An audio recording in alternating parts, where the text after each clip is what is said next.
Yes, reka twongere tubasuhuze, twongere kandi tubifurize igitondo cyiza, igitondo cyiza rwose, igitondo cy'umugisha kuri mwese abakunzi ba Eugene Official, aho mutwumva muherereye. Amahoro y'Imana akomeze kubana namwe kuri mwe mwese mwakanze kuri subscribe ndetse birumvikana mukanda no kunzogera kugira ngo inkuru zacu zicyagera muzajye mubona notification ibabwira ko twamaze kuba tugera muri studio. Muri iki gitondo rero turazindutse tubazane n'ubundi amakuru agezweho, amakuru yacu n'ubundi ibisanzwe bumaze kubimenyera kabagenda yibanda muri aka karere k'ibiyaga bigari.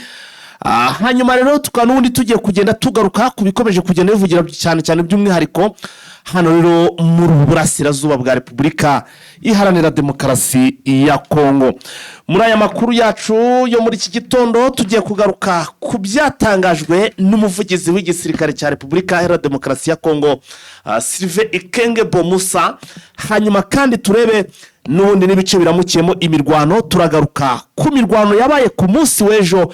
Iyi mirwano ikaba yarabereye muri Mwenga, ikaba yasize n'ubundi M23 ifashe ibikoresho byinshi cyane, ndetse yewe ibi nabyo tubaza kugenda tubavira imuziri muzingo. Twinjire rero sasa aho ngaho uko byari byifashe, tugenda tubagezaho amajwi y'imiripuko cyangwa se azanyamugigima, uko ibintu byari biri kugenda byifashe cyangwa se bihagaze muri rusange. Muri iki kiganiro cyacu turaza kugenda tugaruka no kuzindi nkuru zijya zitandukanye. Twirwanaho nayo yamaze kuba isohora itangazo, iri tangazo rya Twirwanaho ryo asohoye ryo gutabaza ko ingabo z'abarundi ngo zaje ku bwinshi hano imurenge. Ibiro biragaragaza ko n'ubundi ibitero bigiye kongera kuba biba ibindi hano muri burasirazuba bwa Repubulika Iharanira Demokarasi ya Kongo. Kinshasa naho rero biravuga ko umutwe w'amabondo wagabye igitero. Turaza kugenda iki gitero nacyo tukigarukaho, tuze kugenda tureba n'ibindi byinshi bigiye bitandukanye, aho turagarukira turasimbukira no mu gihugu cy'u Burundi. Perezida Evariste Ndayishimiye yandagaje witwa Faustin Ndikumana. Uyu nabyo turaza kugenda tubigarukaho, tureba n'andi makuru menshi cyane agiye atandukanye aramutse avugwa muri aka karere k'ibiyaga bigari, cyane cyane tugenda tugaruka hano muri burasirazuba bwa Repubulika Iharanira Demokarasi ya Kongo.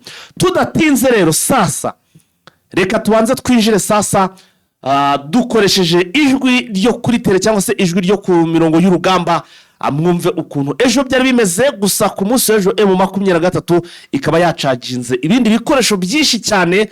Tukaba turi bute tuza tubabwira agace yabashe kubicagingamo ibyo bikoresho, ndetse izi ngabo zigata n'amayiti izabo zari ziraho ngo rwose biteguraga ko bajyana gushingura, yewe n'abarwayi bakabata bitewe n'uko urugamba rwe rubaze kuba rwaba imberenge. Kubanga bw'ibyo muri badushyiramo iryo jwi, hanyuma tugakomeza tugenda tureba n'andi makuru agezweho.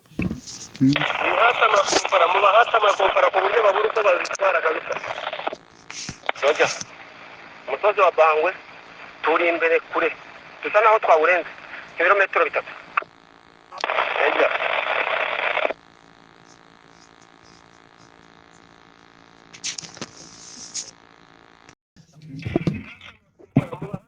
Aha yavugaga ati bahata amakompora,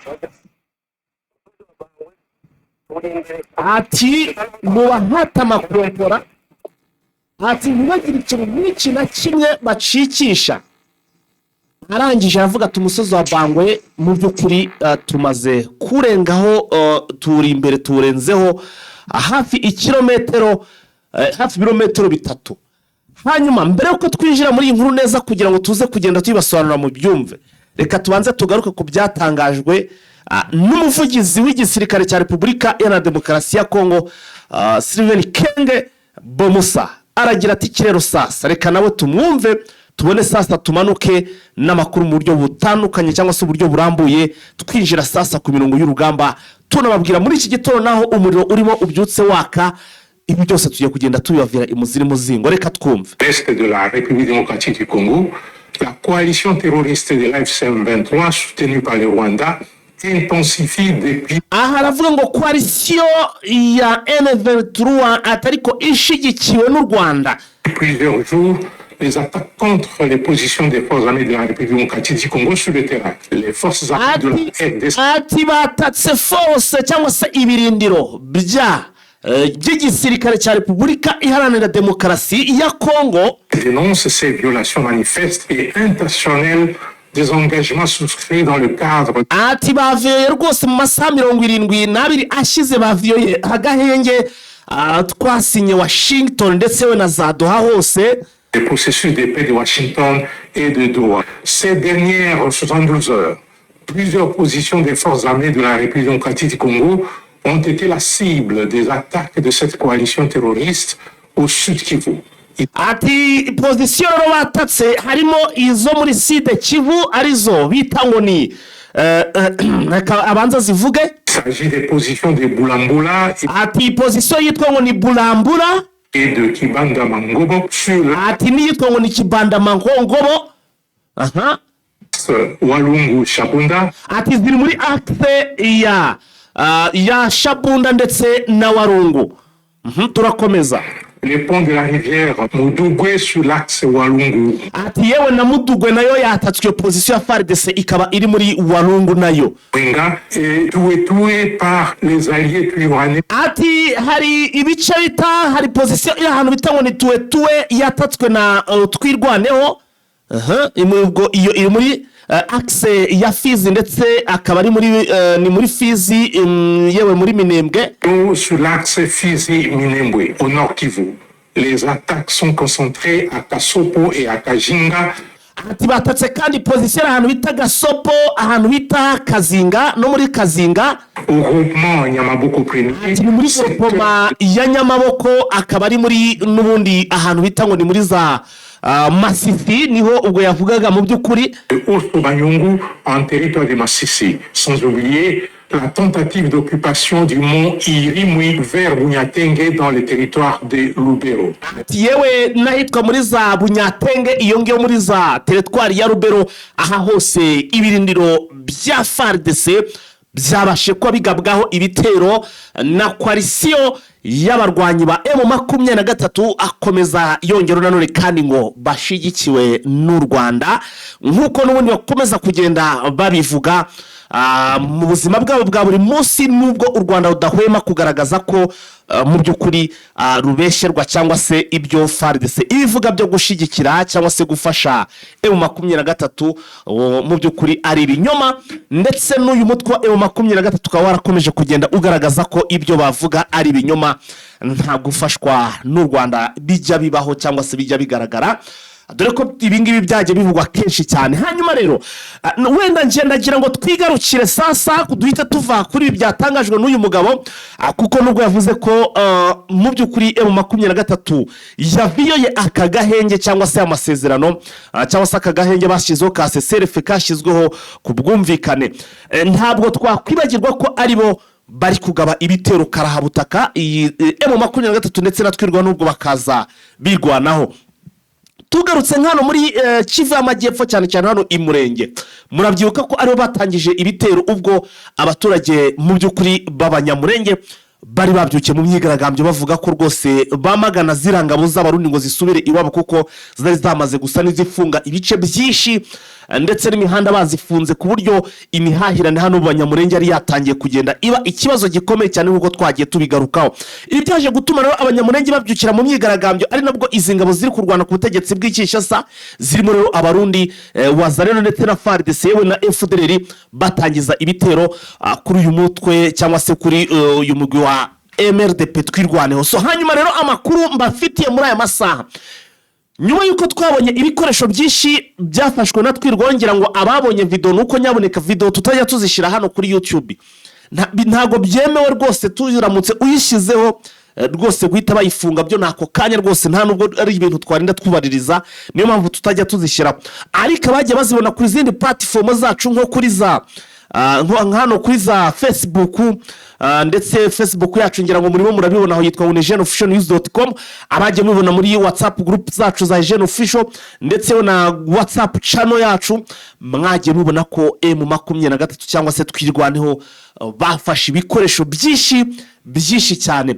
Tugarutse no kuri Ijwi ry'Urugamba ejo iyi mirwano yaberaga hano muri Mwenga ahantu bitango ni mu bice byaza Mudugwe cyangwa se muri we avuze uyu Ekenge avuze ko ngo ari kuri position yitwa ngo ni Mudugwe ariko mu by'ukuri hari abakunda kuvuga ngo ni muri Mudugwe, Mudubwe, bo bavuga ngo ni Mudubwe, abandi Ekenge bavuga ngo ni Mudugwe, ariko ni muri Mudubwe, aha ni muri Mwenga. Ejo naho habaye urugamba rukomeye cyane, ariho nakuye iryo jwi nyuma yuko hari hanamaze n'ubundi iminsi itari mike, iminsi itari ejo gusa, hari hamaze iminsi imirwano, ngira ngo kuva imurenge byatangira hano muri Mwenga byarabaye, byakomeje kuba, aho imirwano ya mbere yabereye mu musozi bita ngo ni Bangwe.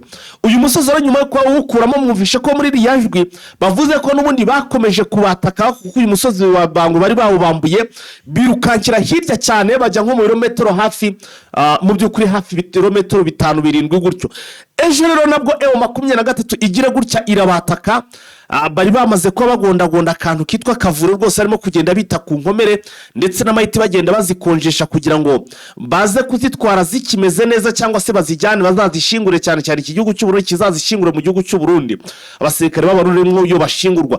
Ejo rero M23 yabatatse, ngira ngo mwumvishe iryo jwi, wenda reka ndigaruremo kugira ngo tugende neza turi no kubyumva, gusa ahangaha sinzi ko muri buze kuryumva neza nkuko hariya mwabyumvaga, kuko nabonye mu by'ukuri izi mikoro zacu ziradenoizinga cyane, ariko mwumve uko uyu mukomanda w'urugamba ku munsi w'ejo avuga ati mubatera amakompara, mubatake, mubatesha umutwe, mubacanganyikishe, kugira ngo hatagira n'ubasha kubona uko acikana amayiti. Reka twumve.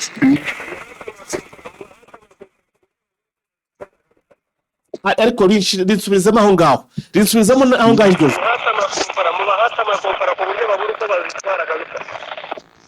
Soja umusozi wa Bangwe turi imbere kure, dusa naho twawurenze ibirometero 3.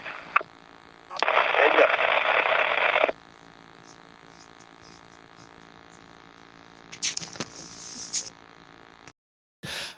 ngira ngo mwabyumvise ati mubahata amakompora mugenda muvangamo n'utundi tuntu tw'utumanyeri, tuntu tudasanzwe, ati ku buryo babura uko bazitwara. Ibyo no byari bikoresho ndetse n'inkomere ziri hara, mu by'ukuri bashaka kugira ngo nazo bazifate matekwa, kugira ngo mu by'ukuri babone ko nta iki gisirikare cy'abarundi gihagazeho. Mu by'ukuri niko byaje kugera ngo bahakuye ibikoresho byinshi cyane, ku buryo ngo na n'ubu ngubu rwose ibikoresho biraha bimwe ngo bagiye gutangira no kuba bagenda babideployinga mu bice bigiye bitandukanye, kugira ngo bijye gufasha no mu bindi bice bigiye bitandukanye haba hano muri Nord Kivu, kuko byari ibikoresho byinshi cyane byari bipakiwe n'imodoka ngo yari maze iminsi birunda hariya. Ejo babashe kuba bicikisha, bari batangiye ngo baraza kubyigiza inyuma bijyane nko muri za Shabunda, ariko mu by'ukuri ibitero bya M23 ntabyo ngo byaje gutuma babivana aho ngaho, bajye bavangiramo nyine nkuko bajye babyivugira, bagenda bavangamo n'udukompara n'iki byose, biza kurangiro izi ngabo zitaye mu by'ukuri ibi bikoresho n'iki byose nkuko amakuru abivuga, bakaba babifashe byose uko byakabaye, mu by'ukuri babishyira cyangwa se babijyana barabicaginga, babyambura izi ngabo ziri kurwana ku butegetsi bwa Kinshasa. Igisirikare cya Repubulika Demokarasi ya Kongo kirataka, cyarangiza systeme yabo nukuza birizarizwa. Ngira ngo mwumvishe ibyatangajwe na General Sylvain Ekenge Bomusa, avuga ko amapozisiyo yose yabo yatatswe haba hano muri Sud Kivu ndetse no muri Nord Kivu, muri za Masisi, yewe no muri za Rubero hose yahagarutse. Avuga ati mu by'ukuri nukuviyora CCRF, ati nukuviyora CCRF, ariko nkuko amakuru yagiye atugero cyangwa se nkuko amakuru dufite abivuga, nuko ahubwo aribo baba batangije imirwano, bamara gupigwa cyangwa se gukubitwa byo ku rwego rwo hejuru, bo bakaza bitatswa birizwa. Reka wenda mbere ko tuva kuri iyi nkuru duhita twakira mugenzi wacu Vincent, hanyuma tumanuke na hano muri za Warika, na hano muri ritangazo, nawe atugezeho kubigendanye n'aya matangazo yasohowe na Twirwaneho, kuko Twirwaneho nayo nyuma yuko ikubise izi ngabo z'abarundi kazitesha umutwe, yahise yongera gusohora itangazo, ariko nanavuga ngo iri tangazo ni nk'umuburo, ni nk'agasopo cyangwa se nukongera gutanga indi alerte. Waramutse neza Vincent? Waramutse neza Paita. Amakuru yo kuramuka icyumweru cyiza Vincent? Icyumweru cyiza kuri twese. Imirwano yakomeje kugenda imirwano Vincent mu burasirazuba bwa Repubulika ya Demokarasi ya Kongo. Nibyo nagiye nanjye mbona hirya no hino barimo batikurana n'ubundi agahenge ibyo bakomeje kukabangamira. Vise rero reka wenda amakuru yacu birumvikana duhita twimanukira n'amakuru yacu, ariko amakuru yacu duhita tuyahera n'ubundi kuri iyi nkuru cyangwa se kuri iri tangazo ryatangajwe na MRDP twirwaneho, ari naryo rihita ritwinjiza n'ubundi mu bigendanye n'imirwano n'ubundi ikomeje kubera muri bice, kuko n'ubundi ni itangazo rigaragaza ibitero bamaze iminsi ari kugabwaho cyangwa se bamaze iminsi bahanganyemo n'izi ngabo ziri kurwana ku butegetsi bwa Kinshasa, ariko rikaba riri no kugaragaza ko n'ubundi imyiteguro yabyo cyangwa se ntaho biri buze kurangirira, kuko n'ubundi rigaragaza ko imirwano yo ikiri guhitegurwa ku mpande zombi ku buryo bukomeye cyane. Nibyo ni itangazo ryasohowe na MRDP twirwaneho. Yego, batoye ku mugoroba bagaragaza impungenge bafite ku kwiyongera kw'igisirikare cy'u Burundi ndetse n'abayobozi bacyo mu bice bitandukanye bya Minembwe. Yego, ni itangazo rero nanjye mfitiye kopi imbere yanjye, ni itangazo bise ko ari itangazo rigena itangazamakuru nimero 003 ryo kuwa 8 z'ukwezi kwa 10/2025. ubona ko ari itangazo ritabaza bashingiye ku kwiyongera kw'ingabo z'u Burundi ndetse n'ingabo za FARDC mu bice bitandukanye bya Plateau ndetse na Fizi. Yego, nk'uko twirwanaho rero MRDP bigaragaza ivuga yuko iteye impungenge n'uburyo abo basirikare b'Abarundi ndetse n'abasirikare ba Kongo bakomeje kwiyongera mu bino bice, ko ari abagamije kumaraho abanyamurenge nk'uko babyihuje mu itangazo ryabo. yego, bavuga yuko rero ngo bakurikije uburyo kampani iri gukorwa kumaraho abanyamurenge bikozwe na Kinshasa ndetse na Gitega, ko babona ibikomeje kugira intera iri hejuru, cyane cyane kwiyongera kw'abasirikare ba FARDC muri Fizi na Uvira. Bakavuga yuko ingabo z'u Burundi zifatanyije n'ingabo za Repubulika ya Demokarasi ya Kongo zikomeje kongera ibirindiro byinshi mu bice bitandukanye, ko hari batayo ebyiri z'ingabo z'Abarundi na batayo imwe y'ingabo za Repubulika ya Demokarasi ya Kongo zaje mu bice bitandukanye biyoborwa n'uwo bita General Civile. yego, bavuga yuko yagiye mu bice bya Sokora ya kabiri muri Sud Kivu ndetse agakomeza akagera muri icyo bita Quartier General yaho Plateau muri Fizi. yego, bagakomeza bakagera aho bita Point 0 bakomeza bagera za Minembwe. Avuga ko ibikorwa by'aba basirikare bo muri FARDC ndetse n'ingabo z'Abarundi ko biri kwiyongera cyane cyane bigamije kujya mu bice bya Mwenga, Fizi ndetse na Uvira, bagamije kugira ngo bagabe ibitero bitandukanye mu bice byinshi bitandukanye birimo ingabo za twirwaneho.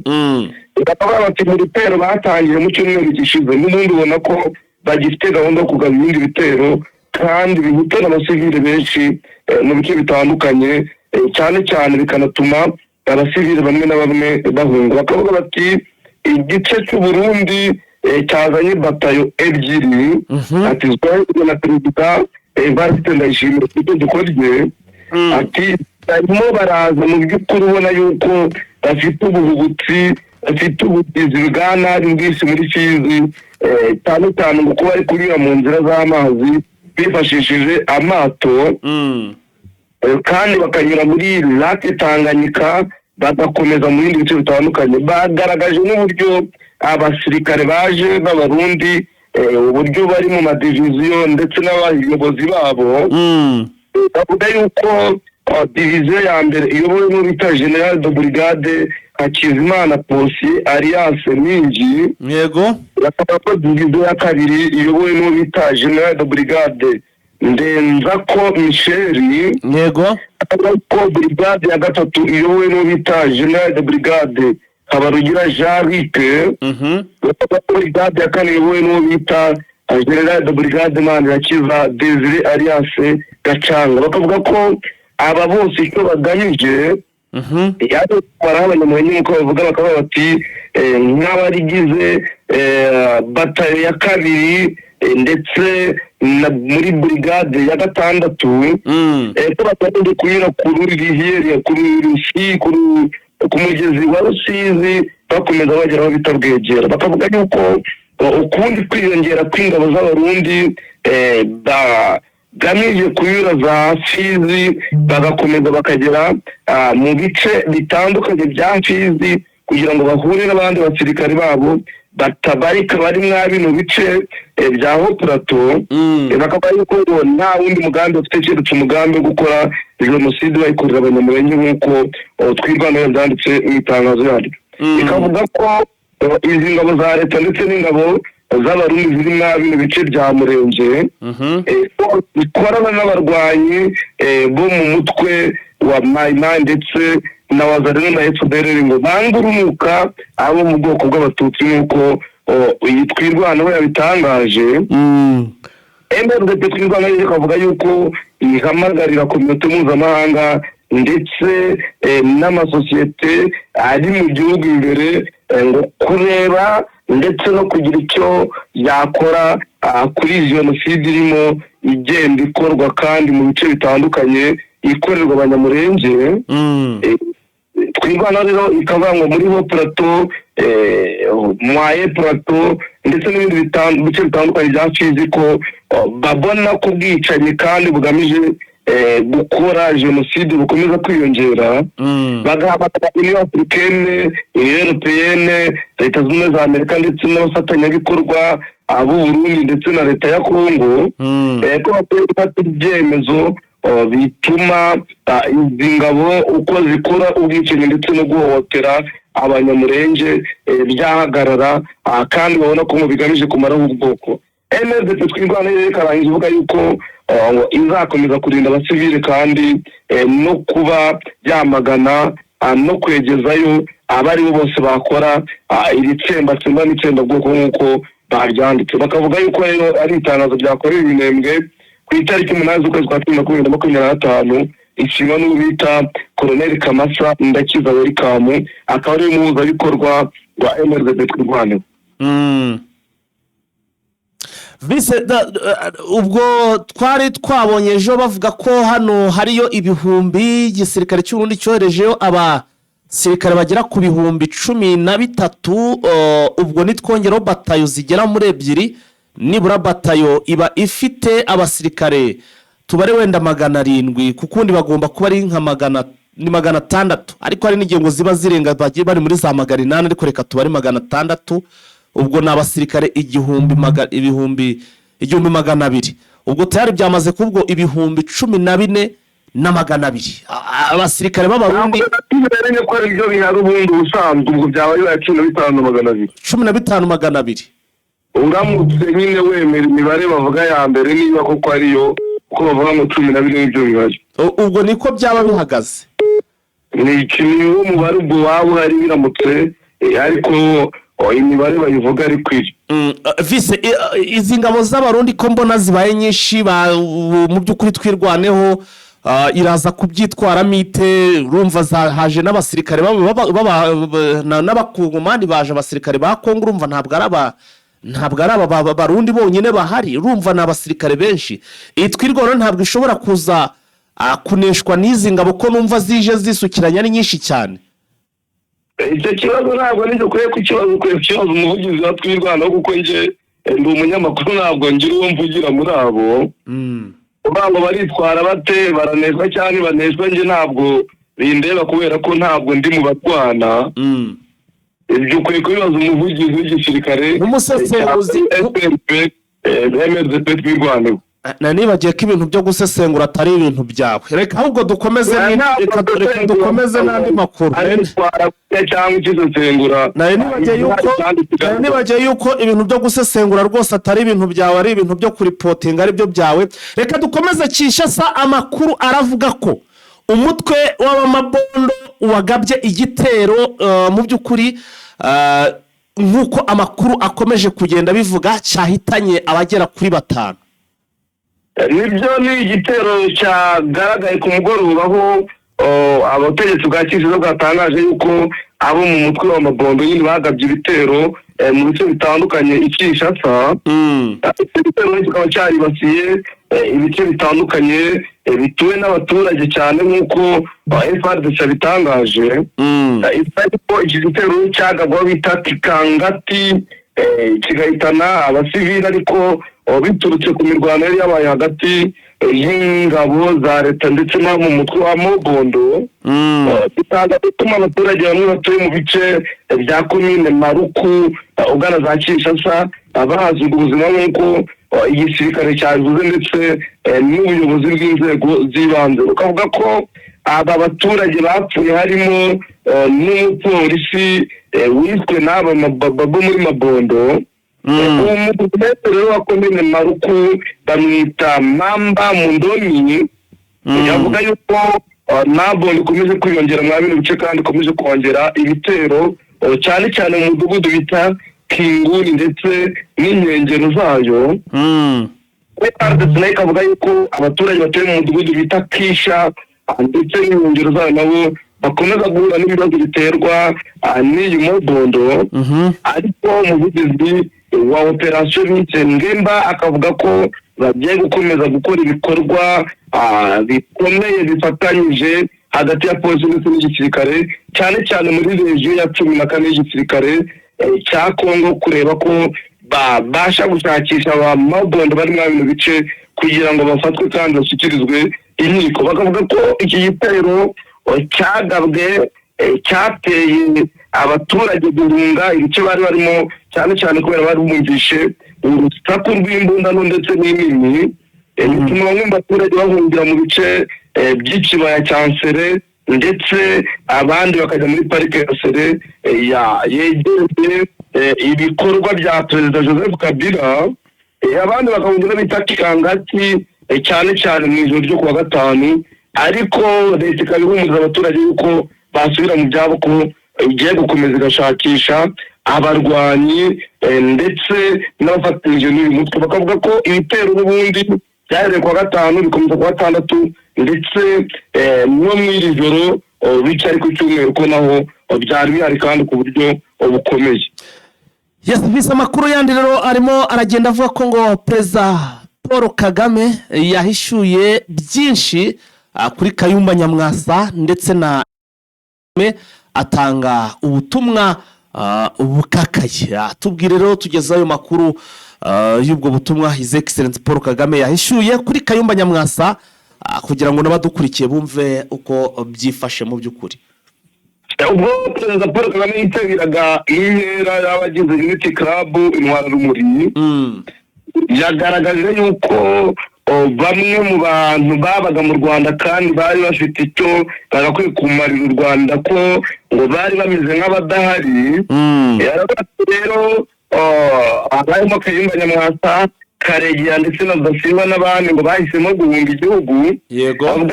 Intekerezo zabo ari uko zari ziri hanze y'u Rwanda n'ubundi na mbere y'uko bahunga. Bagaragaza nk'abantu batatekerezaga igihugu igihe cyose batekerezaga ibyo hanze kurenza uko batekereza igihugu. Agaruka rero ku muryango wiwe, Perezida Kagame yagaragaje ko kuba abahungu be babiri bakurikira inzira ise yanyuzemo ngo ko ntacyo bitwaye. Aravuga ati yewe numvise wakurikira inzira nanyuzemo nubwo irimo ibibazo ntacyo byaba bitwaye. Ati yajya muri RDF, ati yajya mu buyobozi, ati ntacyo bitwaye ariko harimo ibihato byinshi ariko kubikurikira ntabwo byaba ari bibi. Urumva Perezida Kagame yatangaga inama agaragaza umurongo igihugu cyahisemo n'uburyo abaturage bakwiye kwitwara. Ndavuga yuko ibihugu bya Afurika birimo n'u Rwanda byanyuzemo imiterere y'umugabane, uburyo ibibazo banyuzemo ari ibintu bigaragaza yuko imiterere y'umugabane wa Afurika yihariye. Aravuga rero ati byakabaye bifasha Afurika ndetse n'isi muri rusange kuba twatera imbere, kubera ko ibyo u Rwanda rwanyuzemo, ibyo Afurika yanyuzemo, ati byagakwiye kuba bidufasha gutera imbere no kugira impinduka. Ariko rimwe na rimwe ubona amahitamo ndetse n'uko dukwiye kuba dukora bitandukanye n'ibyo twifuza. Ati nibwo dufite amahitamo menshi yo guhitamo ariko bikanga bikatunanira kubera ko cyane cyane intekerezo za bamwe muri twe ntabwo ziba ziri hano, ziba ziri hanze y'igihugu. Agaruka rero kuri ibi byose urumva ni nk'inama yatangaga yerekana abanyarwanda uko bakwiye guhitamo ndetse n'uko bakwiye gukora. Madamu Jeannette Kagame nawe kuko yari ari mu bitabiriye ino nama yagize ibyo avuga ati abanyamuryango ba Unity Club ati n'abanyarwanda muri rusange ati bakwiye kuba menge kuko iterambere u Rwanda rugezeho hari abataryishimiye. Ati rero niba hari abantu batishimiye iterambere ati ntabwo dukwiye kurangara ngo tube twaritera inshuti, ahubwo dukwiye kureba uko dukora kandi dufatanye twese tugasenyera umugozi umwe. Ati kandi tukabamenye kuko abatureba bose abaza kwifatikanya natwe rimwe na rimwe ntabwo batwishimiye, ahubwo baba bagamije inyungu zabo. Ati niyo mpamvu dukwiye kuba tureba ibidufitiye inyungu n'akamaro kandi karamba agateza igihugu cyacu imbere kandi n'abanyarwanda.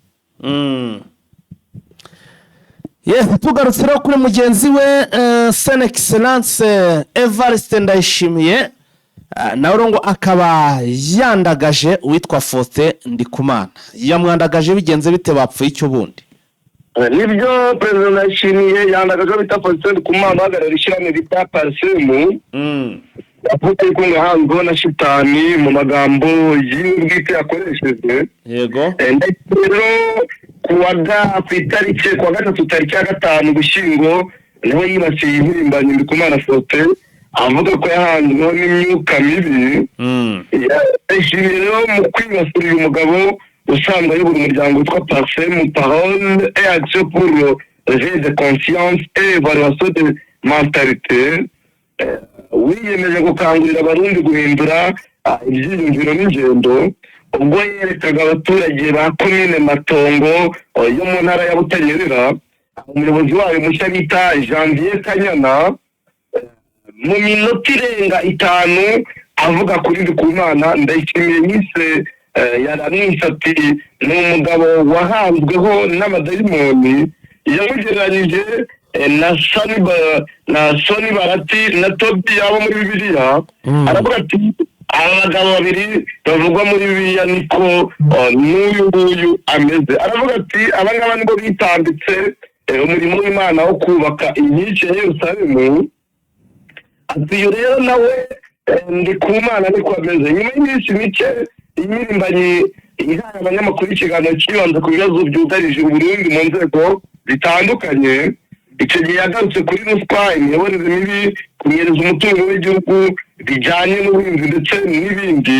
Ndikumana yagarutse by'umwihariko kuri gahunda yo kohereza mu mahanga amabuye y'agaciro adatunganyije, ndetse Perezida Ndayishimiye amaze igihe atangije.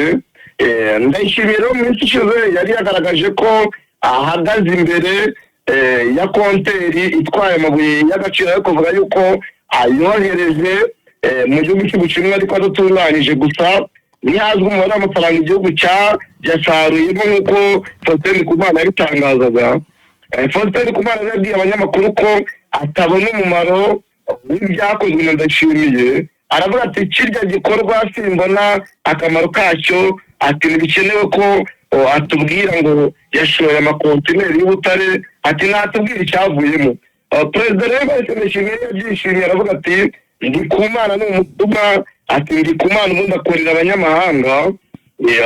Ku bwa Ndikumana rero akavuga ati abarundi bakeneye kumva ibibazo bibugarije byabonera ibisubizo. Ati igitoro ati kikaboneka nka kera. Ati banki zikabona amadevize ahagije. Ati ibiciro bikagabanuka. Ndayishimiye rero ntabyumva ariko ahubwo abona ko ibyo yabuze bitari bikwiye, aramwandagaza mu ruhame. Aravuga ati icyo yakoze ntigikwiye. Ati umuntu wananiwe kuzana umugore. Ati umuntu utagira inshingano mu rugo. Ati na Bibiliya ivuga yuko umuntu udafite abatunze ashobora kugira icyo avuga imbere y'abantu. Mu by'ukuri Ndayishimiye akoresha amagambo ubona ko ari ukumwibasira no kwibasira ubuzima bwe bwite. Rero Ndayishimiye we yakomozaga ku byavuzwe na Ndikumana. Yaravuze ati hari umuntu ushobora kuvuga ngo duhe iki kandi azi ko kidashoboka. Ati kugira ngo abantu bagumuke bahite basubira mu mvururu. Ati ubwa mbere yavuze ko imboreye mu Kirundo nta muyaga haba atibone ati yabonye burabonetse ahita avuga yamuhe ubundi yavuze kuvuga yamuhe ubundi muhe n'imbwa urumva perezida ugereranya abaturage be n'imbwa ntabwo byoroshye aravuga ati niyo agiye kubaka igihugu atagitangiye hariho uwitwa se Soni Baratina Sodiya ati barasaze bati uwo muntu yubaka igihugu ni uwahe ati bibagiwe ko Nehemiya yakoreshwaga n'Imana ubwo Ndayishimiye yavugaga nawe yegereye Nyagana Nehemiya ati yabonye kubatse nabwo ati ni indembe ati ni indembe yabikoze ati urebye uko bimeze tubikubita umugeri ati byahita bihirima ati none babonye amakonsereri y'ubutare arimo aragenda batubiza n'izeru Ndayishimiye yagaragaza yuko rero uyu Faustin Ndikumana atishimiye umusaruro bagezeho yahise aninjira mu buzima bwe bwite nyine nk'uko nawe imaze kubigaragaza avuga amagambo menshi ubona ko mu by'ukuri ari amagambo adakwiye kuvugwa na perezida nk'aho yamugereranyije n'abantu b'ibigoryi bivugwa muri Bibiliya ndetse n'ibindi byinshi ubona ko utagakwiye yaba Faustin Ndikumana yaba uhagarariye Fokode ndetse n'abandi baharanira uburenganzira bw'ikiremwamuntu barabyamaganye bagaragaza ko ibyo perezida Ndayishimiye yakoze atari byo, ko ari ugusebya abaturage be kandi nawe yabasebye gute batisize.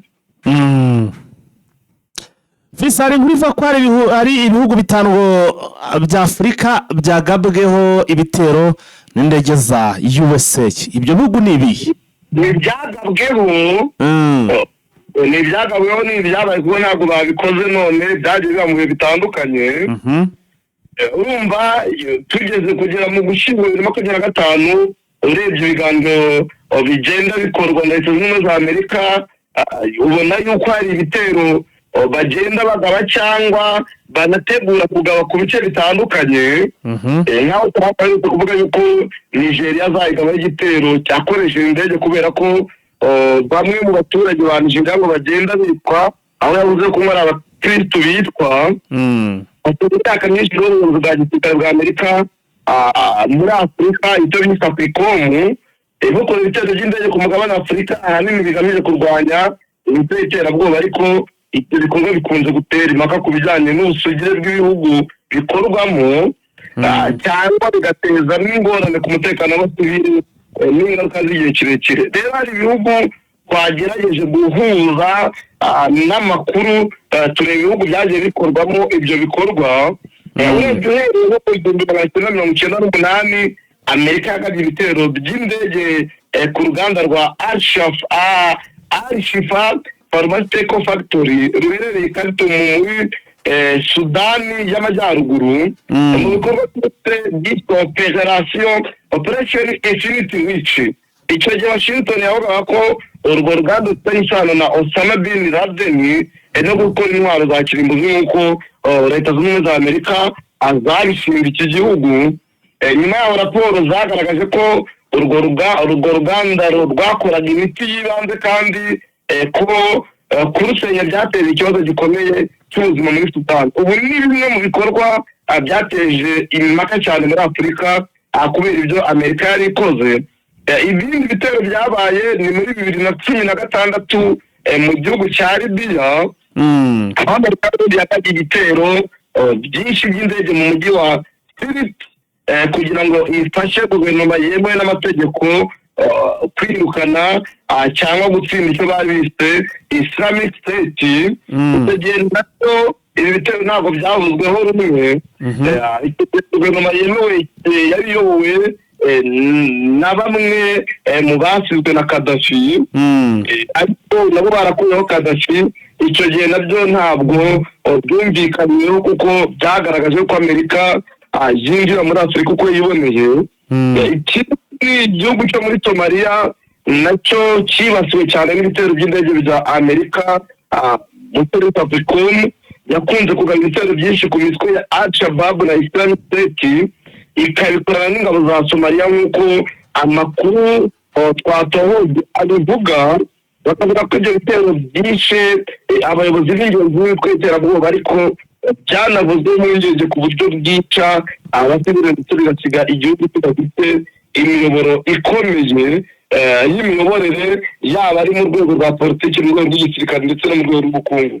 Ikindi gihugu kivugwa n'ibihugu bitanu, igihugu cyo mu butayu bwa Sinayi cyangwa Persile aricyo bita Misiri cyangwa Egiputi, yagiye ifata Misiri mu bikorwa byo kurwanya umutwe wa ISIS na Province, nubwo ibitero by'indege bya Amerika bidakunze gutangazwa cyane ngo bibe byinshi.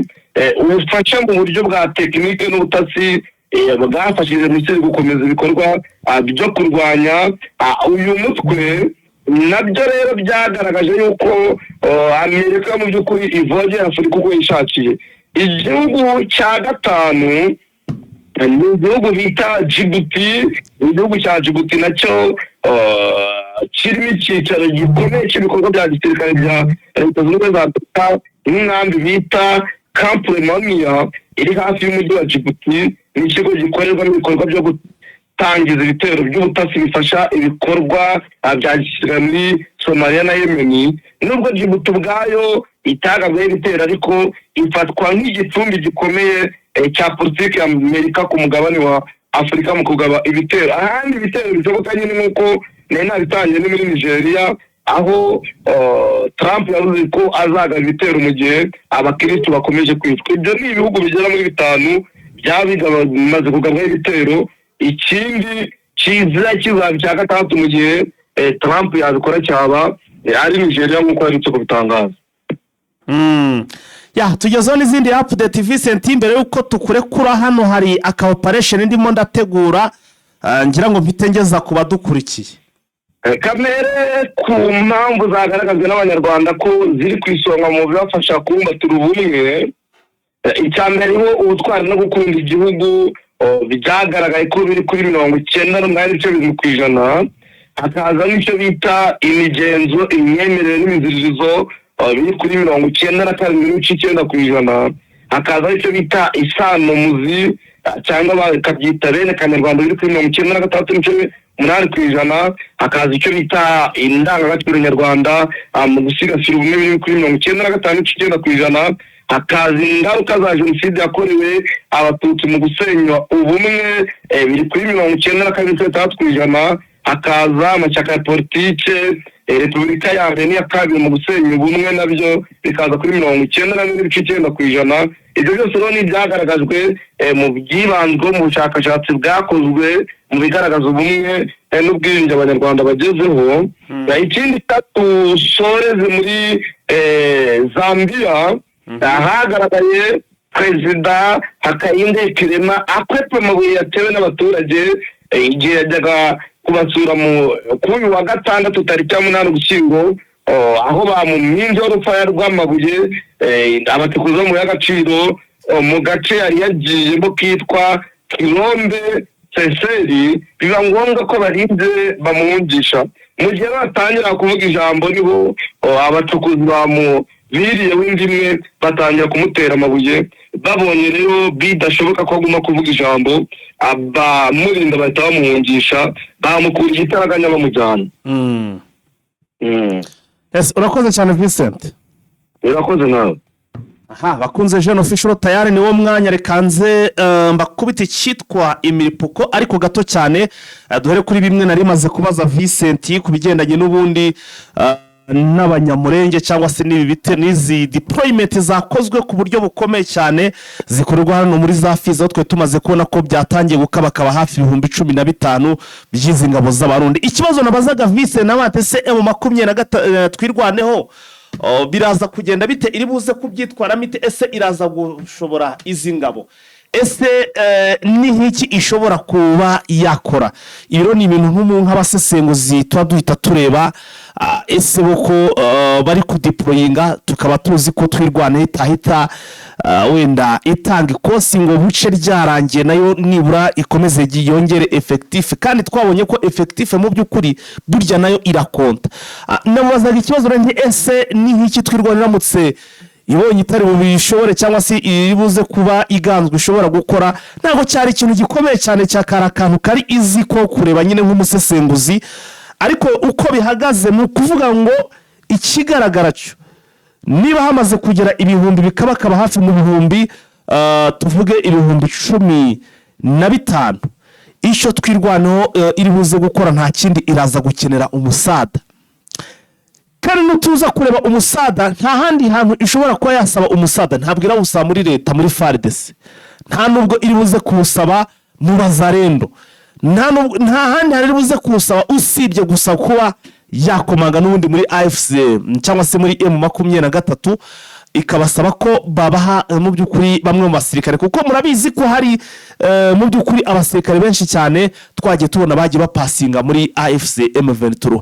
Bivuze ngo mu by'ukuri uko byaba kose urugamba rwanga rugiye gukomera, kuko niba bamaze kuba bohereza uyu mu general uyu wita ngo ni Mingi ntabwo ari ubwa mbere aje kurwana hano muri Uburasirazuba bwa Repubulika na Demokarasi ya Kongo, kuko no mu bihe bigiye bitandukanye twagiye tubona uyu mugabo mu by'ukuri asohoka cyangwa se avuga ko we ikimuraje inshinga ari ugukura kwa kugaruza ibice baba bambuwe. Uwitwa Evariste Ndayishimiye niba hari abasirikare yizera ku mirongo y'urugamba yizera kurusha abandi bose ni uyu mugabo bita Mingi. Twagiye tubona abitwa ba Kabutura, twagiye tubona abitwa ba donc twagiye tubona amazina menshi cyane y'abasirikare b'abarundi baza hano muri Repubulika ya Demokarasi ya Kongo, ariko icyo nakubwira cyo abo twabonye cyangwa se mu boki Evariste Ndayishimiye yemera ni bita ngo ni Mingi. Uyu Mingi rero uwaje akaba agiye guhangana n'utwa Sematama, ndetse ntekereza ko ibi bitero ntago bari buze gutegereza ko bibanza kugira gute cyangwa se bari buze kubanza biyorganiza n'iki byose ntibize kubatungura muhise mwumva n'ubundi ibitero bitangiye ndetse binakomeye cyane. Ngayo nguko uko aho ngaho biri buze kwa biba bimeze, ahandi twagiye tugaruka mwumvishe ko imirwano ikomeje kuba mibi cyangwa se ikomeje kuba akasa mutwe hano muri za Mwenga, aho abarwana bo gukomeza kugenda rwose bahangana ibitwaro ndetse n'ibikoresho. M23 ikomeje kugenda ibyibikaho. Ibintu ntago byoroshye mw'abantu, mweka turebe indi update ingezeho.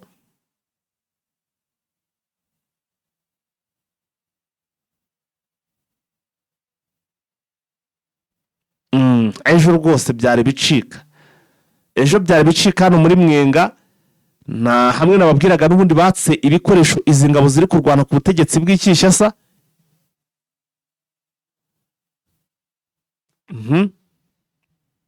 Nuko